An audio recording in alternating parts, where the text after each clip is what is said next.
Jirka Procházka dorazil do Las Vegas, kde ho na UFC 320 čaká veľmi očakávaný zápas proti Khalilovi Roundtreemu. V tomto videu sa pozrieme na jeho prípravu, ako na tom je s váhou a na to, ako tento duel vidia Carlos Vémola, Lajos Klein a ďalší bojovníci z domácej MMA scény.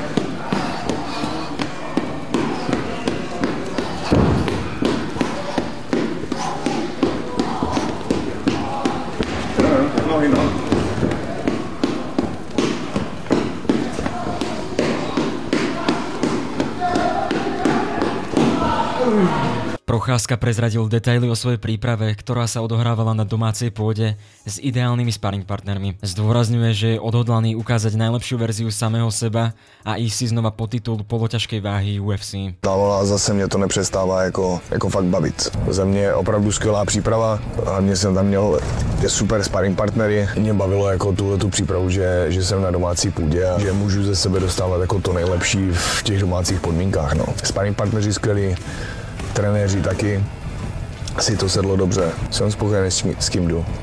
Rád bych, jako všichni zápasníci, ale jak tomu asi můžu mluvit nejvíc, teďkom z těch, kdo tam jsme, tak bych samozřejmě chtěl jít o titul, ale zápas s Khalilem Roundtree je něco, co beru opravdu jako výzvu, něco, co mi dává možnost realizovať to, na čem dlho pracuji. Tréner Jirku hovorí o taktike a prístupe, ktorý pripravili na Roundtreeho.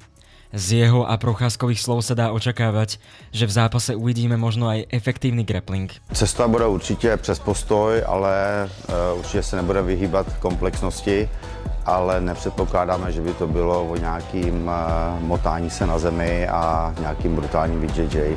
Spíš jako velmi efektivní wrestling se strikingem.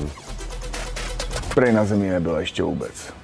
Jo? A jestli, tak snad skrz nějaké jenom dobíjení a rychlé vstávání, ale že na té zemi nestrávil moc času, takže a hlavně příprava na Roundtreeho, který je vlastně otočený guard,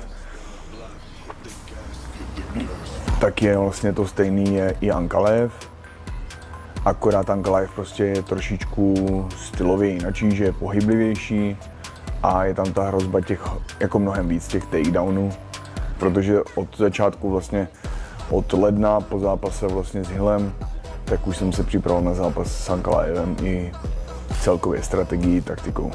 S Ankalaevem bych šel určitě asi radši. Padla aj otázka ohľadom váhy. Tréner potvrdil, že všetko ide podľa plánu. Jirka je vraj fyzicky pripravený a v závere týždňa by nemal mať s váhou žiadne komplikácie. Váhou. Není problém s váhou.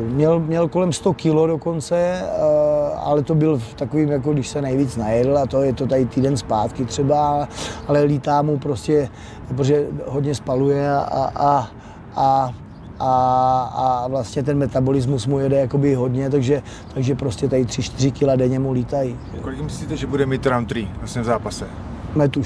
Netuším. Jo. Já si myslím, že taky to je domněnka. Jo. Já si myslím, že budou na tom tak nějak podobně, že budou mít tady těch 9-6 třeba, jo, 9-5, 9-6. Roundtree sa vyjadril k nadchádzajúcemu duelu a hovorí o Procházkovi s rešpektom. Zároveň si myslí, že úvod zápasu bude opatrný. Prvé 2 minúty pravdepodobne budú trpezlivé. Obaja nad tým budeme dosť premýšľať. Nikto tam totiž nechce ísť s tým, aby prehral za 20 sekúnd. Obzvlášť ja. Je to niečo ako hádanka, ktorú som nikdy nevidel. Musím tam proste ísť a vylúštiť ju. A až sa mi to podarí, tak to bude zaujímavé aj pre fanúšikov. Už v minulosti som tušil, že s ním možno budem bojovať a bolo to meno, na ktoré som sa pozeral aj kvôli tomu, čo predvádzal v klietke.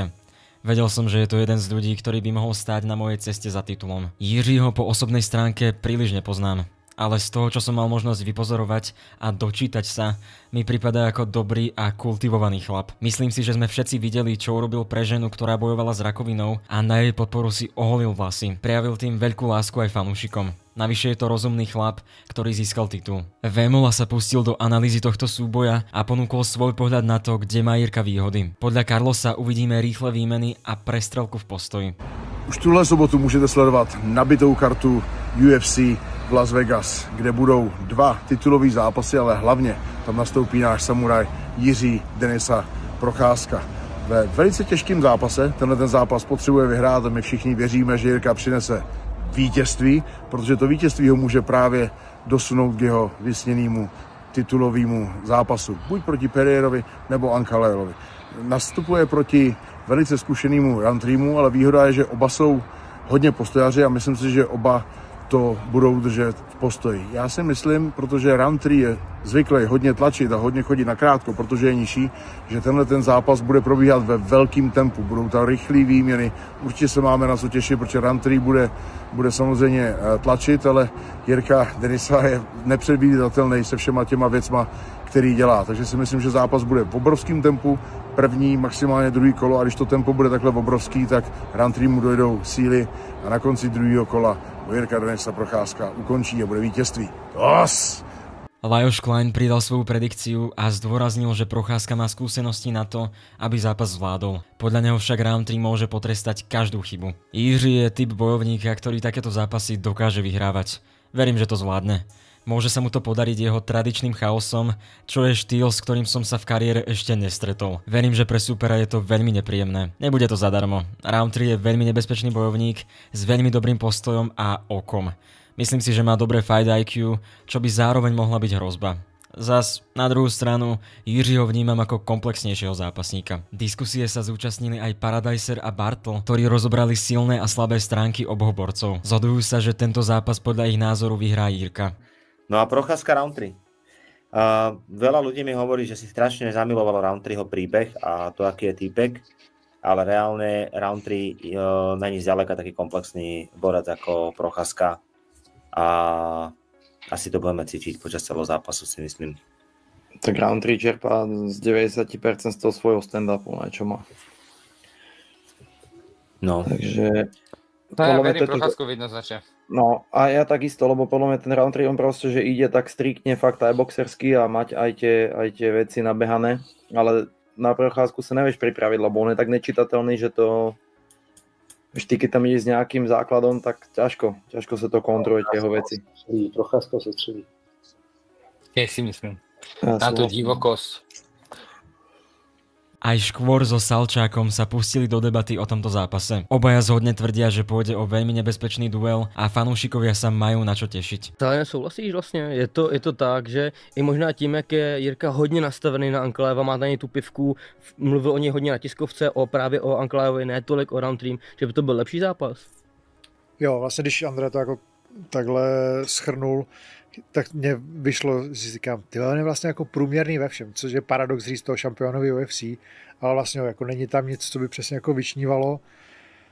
A ten Jiří má, zase použili jsme v minulém díle jako X-faktor a Jiří těch X-faktorů má podle mě jako bambilion a je to pro ně podle mě hratelnější soupeř. Nebo jako že kdybych si měl sázet, tak sadím určitě na Jiřího bez toho, jakože jako český zápasník, tak si vsadím na Jiřího v tom, že dokáže porazit Ankalaeva.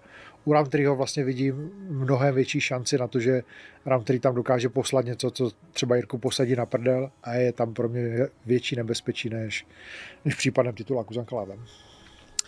Chale Rountree, jak moc velká hrozba to je tady ten striktní vlastně postoj, vychází z té boxerského stylu, jak moc velký to může být klíč právě na Jirku, který je mistr chaosu?